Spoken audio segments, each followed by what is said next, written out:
சங்கீதம் 6ஆம் அதிகாரம். கர்த்தாவே, உம்முடைய கோபத்திலே என்னை கடிந்து கொள்ளாதேயும், உம்முடைய உக்கிரத்திலே என்னை தண்டியாதேயும். என் மேல் இரக்கமாயிரும் கர்த்தாவே, நான் பலனற்று போனேன். என்னை குணமாக்கும் கர்த்தாவே, என் எலும்புகள் நடுங்குகின்றன. என் ஆத்துமா மிகவும் வியாகுலப்படுகிறது. எதுவரைக்கும் கர்த்தாவே? திரும்பும் கர்த்தாவே, என் ஆத்துமாவை விடுவியும். உம்முடைய கிருபை நிமித்தம் என்னை இரட்சியும். மரணத்தில் உம்மை நினைவு கூர்வதில்லை. பாதாளத்தில் உம்மை துதிப்பவன் யார்? என் பெருமூச்சினால் இளைத்து போனேன். முழுவதும் என் கண்ணீரால் என் படுக்கையை மிகவும் ஈரமாக்கி என் கட்டிலை நனைக்கிறேன்.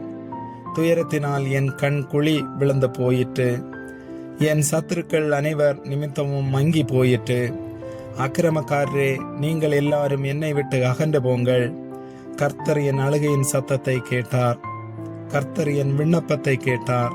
கர்த்தர் என் ஜெபத்தை ஏற்றுக்கொள்ளுவார். என் பகைஞர் எல்லாரும் வெட்கி மிகவும் கலங்கி போவார்கள்.